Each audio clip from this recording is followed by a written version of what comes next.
রিমান্ডের আসামি বক্তব্য দিলেন থানা প্রাঙ্গণে, ভিডিও ভাইরাল। প্রয়াত রাষ্ট্রপতি জিয়াউর রহমান হত্যায় সরাসরি জড়িত স্বরাষ্ট্রমন্ত্রী সালাউদ্দিন আহমদ। হত্যায় জড়িত থাকার কথা স্বীকার করে জবানবন্দি দিয়েছে মেজর মোহাম্মদ মুজাফর হোসেন। এদিকে আজ রিমান্ডে মৃত্যু হয়েছে মুজাফফর হোসেনের। জিয়াউর রহমানের মামলার সাথে স্বরাষ্ট্রমন্ত্রী জড়িত মুজাফফর হোসেন জবানবন্দিতে নাম স্বীকার করেছে। এই নিয়ে বাংলাদেশের রাজনীতি উত্তাল। জন ডো ছদ্মনামে একাধিক পাসপোর্টে ভারত সহ অন্তত ৩ দেশে ৪৬ বছর আত্মগোপনে ছিল শহীদ রাষ্ট্রপতি জিয়াউর রহমান হত্যা মামলার দণ্ডপ্রাপ্ত আসামি মেজর মুজাফফর হোসেন। সাবেক সেনা কর্মকর্তারা জানান, জিয়াউর রহমানের কক্ষ শনাক্তের দায়িত্বে ছিল মুজাফফর। গ্রেপ্তার হয়ে এই মুহূর্তে সেনা হেফাজতে রিমান্ডে রয়েছেন জিয়াউর রহমানের ঘাতক অবসরপ্রাপ্ত মেজর মুজাফফর। রিমান্ডে ডিম থেরাপি খেয়ে চাঞ্চল্যকর সব তথ্য ফাঁস করেছে সে। 1981 সালে 30 মে চট্টগ্রামে জিয়াকে শেষ করার পর ভারতের রাষ্ট্রীয় আশ্রয় পায় মুজাফফর। অবশেষে সেনাবাহিনী রিমান্ডে নেওয়ার পরে মেজর মুজাফফরের কাছ থেকে সমস্ত চাঞ্চল্যকর তথ্য বের করে নিয়ে এসেছে। সেদিন রাতে প্রেসিডেন্ট জিয়াউর রহমানকে কিভাবে শেষ করেছিল, তার সঙ্গে কারা কারা ছিল, কার নির্দেশে করেছিল। ক্ষমতাচ্যুত প্রধানমন্ত্রী শেখ হাসিনা প্রয়াত রাষ্ট্রপতি জিয়াউর রহমান হত্যার নির্দেশ দিয়েছিলেন, এমনটাই জানিয়েছেন স্বরাষ্ট্রমন্ত্রী সালাউদ্দিন আহমদ। দুপুরে এসব কথা বলেন তিনি। অসংখ্য তথ্য প্রকাশ হয়েছে সাবেক প্রেসিডেন্ট জিয়াউর রহমানের মামলায়। আজকে মুজাফফর হোসেন রিমান্ডে অনেক তথ্য স্বীকার করেন এবং এই তথ্যর ভিত্তিতে অনেকে অপরাধী প্রমাণিত হয়। দর্শক শ্রোতা, মুজাফফর হোসেনের রিমান্ডে খারাপ অবস্থা হয় এবং এই মুজাফফর হোসেনের খারাপ অবস্থা হওয়াতে বর্তমানে বাংলাদেশের রাজনীতির মধ্যে একটা উত্তাল পরিস্থিতি হয়। তারেক রহমান বিপদে পড়েন যে একজন আসামিকে জেলখানায় কেন এইসব করা হচ্ছে। আপনারা দেখতে পারবেন এই মুহূর্তে জিয়াউর রহমানের মামলায় যেই তথ্যগুলো আসে এবং স্বরাষ্ট্রমন্ত্রী বিপদে পড়েন এবং বর্তমান ক্ষমতায় থাকাকালীন অনেক নেতাও বিপদে পড়েন। সবকিছু দেখাবো এই একটি ভিডিওর মাধ্যমে। গ্রেপ্তার হয়ে এই মুহূর্তে সেনা হেফাজতে রিমান্ডে রয়েছেন জিয়াউর রহমানের ঘাতক অবসরপ্রাপ্ত মেজর মুজাফফর। রিমান্ডে ডিম থেরাপি খেয়ে চাঞ্চল্যকর সব তথ্য ফাঁস করেছে সে। 1981 সালে 30 মে চট্টগ্রামে জিয়াকে শেষ করার পর ভারতের রাষ্ট্রীয় আশ্রয় পায় মুজাফফর। কারণ এই মিশন ঘটেছিলই ভারতের নির্দেশে।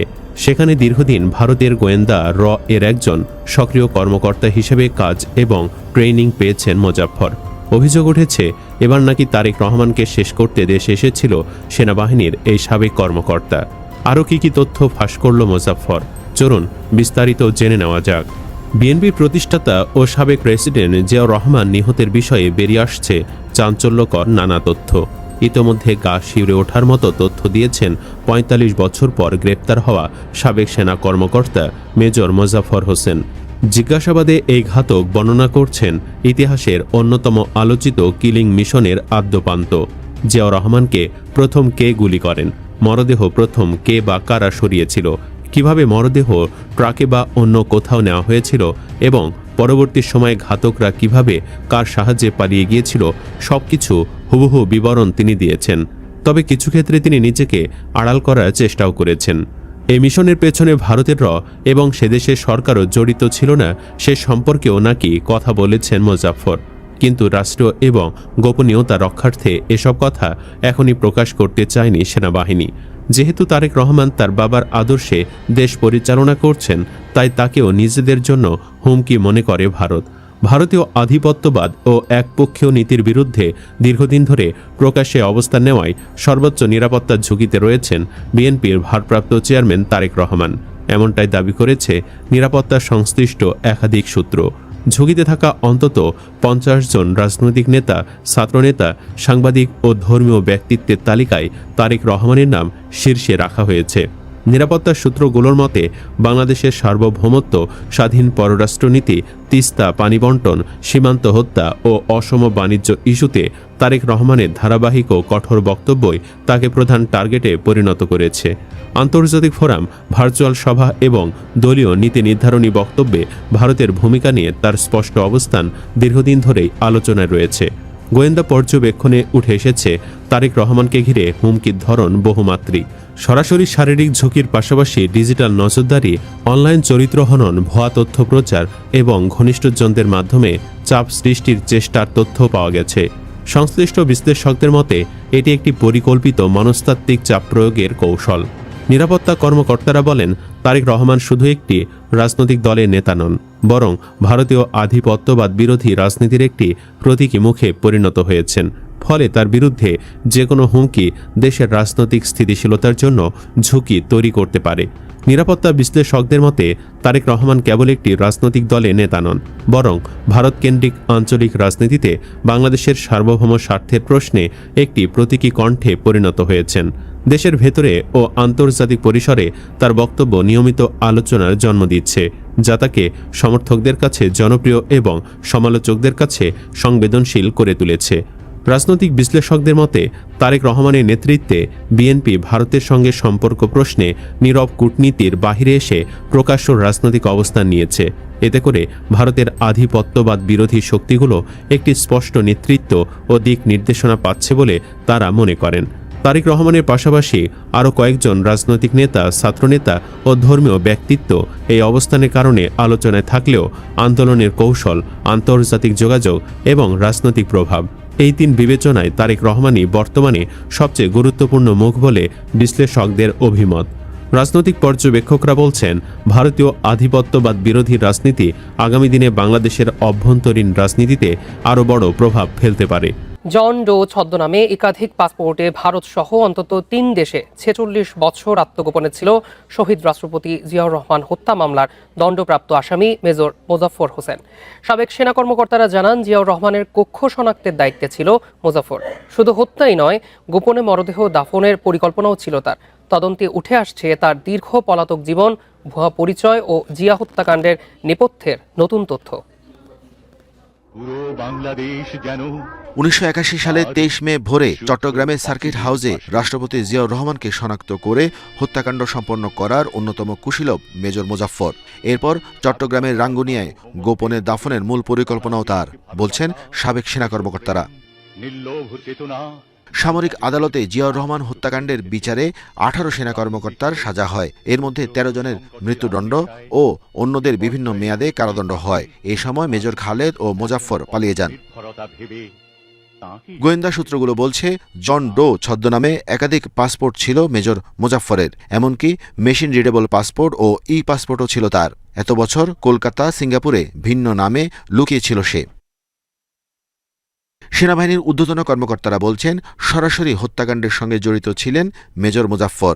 এর আগেও জিয়াউর রহমানকে হত্যার জন্য চট্টগ্রাম ও কক্সবাজারে 3 বার চেষ্টা করেছিলেন তারা।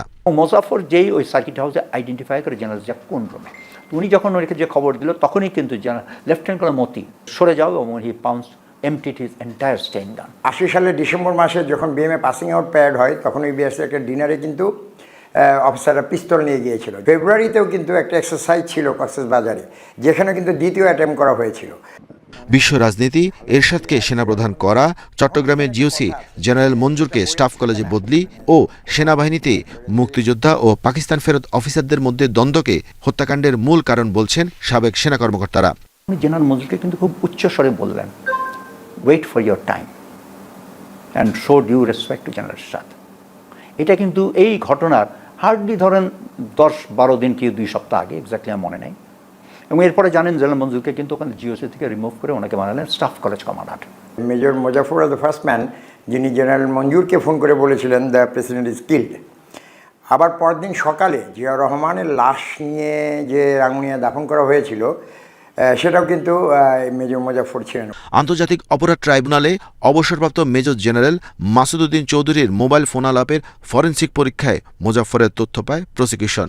এই মামলায় পাসপোর্ট অফিসের কর্মকর্তাদের তদন্তের মুখোমুখি করার দাবি প্রসিকিউশনের। 45 বছর পর শহীদ রাষ্ট্রপতি জিয়াউর রহমান হত্যার মূল ঘাতক অবসরপ্রাপ্ত মেজর মোজাফফর হোসেনকে গ্রেপ্তার করেছে ঢাকা মহানগর গোয়েন্দা পুলিশ ডিবি। মধ্যরাতে রাজধানীর বনানী ডিউএইচএস থেকে তাকে গ্রেপ্তার করা হয়। সেনাবাহিনীর কাছে হস্তান্তরে প্রয়োজনীয় আইনগত প্রক্রিয়া চলছে। গেল 45 বছর ধরে দেশে বিদেশে আত্মগোপনে ছিলেন মোজাফফর। 1981 সালের 30 মে চট্টগ্রাম সার্কিট হাউসে একদল বিপথগামী সেনা কর্মকর্তা হামলা চালিয়ে তৎকালীন রাষ্ট্রপতি জিয়াউর রহমানকে হত্যা করে। এই হত্যাযজ্ঞে সরাসরি অংশ নেয়া সেনা কর্মকর্তাদের মধ্যে মেজর মোজাফফর হোসেন ও ক্যাপ্টেন মুসলেউদ্দিন অন্যতম। মামলা সংক্রান্ত বিবরণ অনুযায়ী জানা যায়, মেজর মুজাফফর হোসেনই প্রথম রাষ্ট্রপতি জিয়াউর রহমানকে লক্ষ্য করে সরাসরি গুলি চালান। হত্যাকাণ্ড নিশ্চিত করার পর তিনি চট্টগ্রাম সেনানিবাসের 24 পদাতিক ডিভিশনে তৎকালীন জিওসি মেজর জেনারেল আবুল মঞ্জুরকে টেলিফোনে তা নিশ্চিত করেন। হত্যাকাণ্ডের পর সেনাবাহিনীর অভিযানে মেজর জেনারেল আবুল মঞ্জুর সহ কয়েকজনকে গ্রেপ্তার করা হয় এবং পরবর্তীতে মঞ্জুর নিহত হন। আর ক্যাপ্টেন মোসলেউদ্দিন গ্রেপ্তার হয়ে যাবজ্জীবন কারাদণ্ডে দণ্ডিত হন। তখন মেজর মুজাফফর হোসেন ও মেজর SM খালেদ পালিয়ে যান। তদন্ত সংশ্লিষ্ট সূত্র জানায়, মেজর মুজাফফর হোসেন দীর্ঘদিন ভারতে আত্মগোপনে ছিলেন। পরবর্তীতে তিনি ছদ্মনাম ব্যবহার করে সীমান্ত অতিক্রম করে বিভিন্ন স্থানে যাতায়াত করতেন। ৪৫ বছর আত্মগোপনে থাকার পর অবশেষে গতরাতে ঢাকা মহানগর গোয়েন্দা পুলিশের জালে ধরা পড়েন তিনি। সেনাবাহিনীর নিজস্ব বিচার প্রক্রিয়ায় এখন তার বিরুদ্ধে পরবর্তী আইনি পদক্ষেপ নেওয়া হবে। দর্শক, এ নিয়ে আরও খবর জানাতে এই মুহূর্তে রাজধানীর মিন্টু রোড ডিবি কার্যালয় থেকে আমাদের সাথে যুক্ত হচ্ছেন সহকর্মী মহিম মিজান। আমরা যাচ্ছি তার কাছে। মহিম, জিয়াউর রহমানের খুনি মুজাফফরের আটকের বিষয়ে নতুন আর কি তথ্য রয়েছে আপনার কাছে, এই বিষয়টি জানাবেন।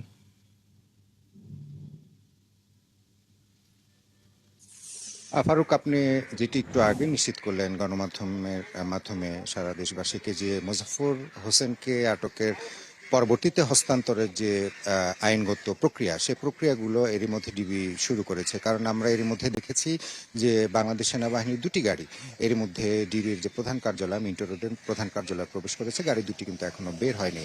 তো আমরা যতদূর বুঝতে পারছি যে এখনো পর্যন্ত সম্ভবত যে মুজাফফর হোসেনকে হস্তান্তর করেনি বলে আমরা ধারণা করছি, যেহেতু ডিবি প্রধানের সঙ্গে বারবার মুঠোফোনে কথা বলার পর তিনি শুধু নিশ্চিত করেছেন যে মুজাফফর হোসেন আটক হয়েছে, কিন্তু তাকে হস্তান্তরের বিষয়টি এখন পর্যন্ত আমাদের কাছে মুঠোফোনে বা একেবারে লিগেল ওয়েতে, যেটি একেবারে বলা উচিত প্রেস কনফারেন্সের মাধ্যমে, সেই বিষয়গুলো নিশ্চিত করেনি। তো আমরা ধারণাই করতে পারি যে মুজাফফর হোসেন এখনো পর্যন্ত অবসরপ্রাপ্ত মেজর, যিনি জিয়াউর রহমানের সঙ্গে হত্যাকাণ্ডের সঙ্গে সরাসরি জড়িত, এবং আপনি নিজে বললেন যে সে মেজর মুজাফফর হোসেন নিজে গুলি করেছেন, তাকে ৪৫ বছর পর গ্রেপ্তারের পর, ডিবি অ্যারেস্টের পর এবং সেনাবাহিনীর 2টি গাড়ি প্রবেশে যে আইনগত যে প্রক্রিয়া, সেই প্রক্রিয়াটা হয়তো একটু জটিল। কারণ মামলাটি ৪৫ বছর আগের। আপনি জানেন ৪৫ বছর আগে যে সেনাবাহিনীর যে নিজস্ব বিচার ব্যবস্থা, যেটা আপনাকে কোর্ট মার্শাল বলি, সেই কোর্ট মার্শালে কিন্তু মেজর মুজাফফর হোসেনের বিরুদ্ধে কিন্তু শাস্তি প্রদান করা হয়েছে, এবং সেই শাস্তি মাথায় নিয়ে কিন্তু এই ৪৫ বছর দেশে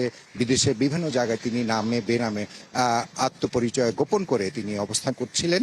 এবং সবশেষে গত রাতে বনানী DOHS সেখান থেকে তাকে ডিবি পুলিশ গ্রেপ্তার করে, এবং নিশ্চয়ই কোনো সূত্রের মাধ্যমে জানতে পেরে তাকে গ্রেপ্তার করছেন। গ্রেপ্তার প্রক্রিয়াগুলো কি ছিল, তারা কোন সূত্র থেকে জানতে পেরেছে, কার বাসাতে মুজাফফর হোসেন ছিল, তিনি কি করে বাংলাদেশে প্রবেশ করলেন।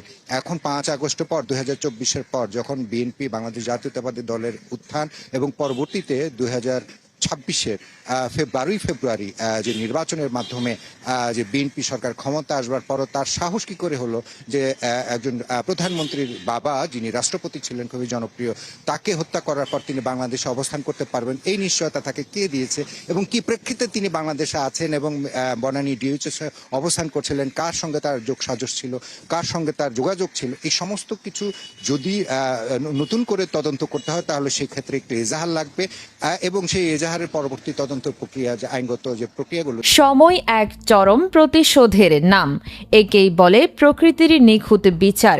দীর্ঘ 15 বছর ধরে জিয়া পরিবার আর বিএনপির ওপর দিয়ে যে নির্মমতার স্টিম রোলার চালানো হয়েছিল, 2024-এর 5 আগস্টের পর পাশা উল্টে গেছে ঠিক সেভাবেই। 26-এর নির্বাচনে ক্ষমতায় এসে প্রধানমন্ত্রী তারেক রহমান প্রমাণ করে দিয়েছেন তিনি শুধু বাপের বেটাই নন, অন্যায়ের বিরুদ্ধে এক জ্বলন্ত আগ্নেয়গিরি। দুর্নীতিবাজদের রামধুলাই তো কেবল শুরু ছিল, কিন্তু এবার তিনি যে দানটি মেরেছেন তা দেখে পুরো দেশের মানুষের চোখ ছানা পড়া। দীর্ঘ ৪৫ বছর ধরে যে কালপ্রেট ধরা ছোঁয়ার বাইরে ছিল, যাকে ছোঁয়াও অসম্ভব বলে মনে হতো, গত বুধবার মধ্যরাতে বনানী DOHS-এর এক অন্ধকার গর্ত থেকে তাকে ঘাড় ধরে টেনে বের করেছে ডিবি পুলিশ। হ্যাঁ, আমরা কথা বলছি শহীদ জিয়ার অন্যতম হত্যাকারী ধূর্ত মেজর মুজাফফরের। আজ দেশ জুড়ে একটাই থমথমে জল্পনা, সেনাবাহিনীর হেফাজতে থাকা এই খুনি মুজাফফরের ঠিক কী অবস্থা। ভেতরের খবর অত্যন্ত ভয়ঙ্কর। বাবার সাথে করা প্রতিটি অন্যায়ের হিসাব কড়াই গন্ডায় চুকিয়ে দিয়েছেন তারেক রহমান। জেলের চার দেয়ালে শুরু হয়েছে এমন এক কড়া শাসন, যার চোটে নাকি কেঁদে কেঁদে অজ্ঞান হয়ে যাচ্ছে এক সময়ের এই প্রতাপশালী মেজর। আজই ভিডিওতে ফাঁস হতে যাচ্ছে ৪৫ বছর আগের সেই রক্তাক্ত ইতিহাস এবং জেলের ভেতরে মুজাফফর। আপনারা তো দেখলেন এখানে কি কথা হচ্ছে। এখানে আমরা দেখতে পাচ্ছি যে প্রেসিডেন্ট জিয়াউর রহমানের মামলার বিষয়ে অসংখ্য তথ্য এবং মুজাফফর হোসেনের রিমান্ড বিষয়ে বা বাংলাদেশের বর্তমান রাজনীতির প্রেক্ষাপটে যে অসংখ্য ঘটনা, এগুলো নিয়ে কথা হচ্ছে। গাইজ, এই বিষয়গুলো দেখে এবং এই সাবেক প্রেসিডেন্ট জিয়াউর রহমানের মামলা নিয়ে আপনার মন্তব্য কি? আপনার গুরুত্বপূর্ণ মন্তব্য অবশ্যই আপনারা আমাদের কমেন্ট বক্সে লিখে যাবেন। সর্বশেষ আপনাদের কাছে আমাদের একটা ছোট্ট রিকোয়েস্ট থাকবে, আপনারা আমাদের চ্যানেলের নতুন দর্শক হয়ে থাকলে চ্যানেলটি সাবস্ক্রাইব করবেন এবং পাশে থাকা বেল বাটনটি বাজাবেন, যাতে করে নেক্সট ভিডিওটা সবার আগে আপনাদের কাছে পৌঁছে যায়। ধন্যবাদ।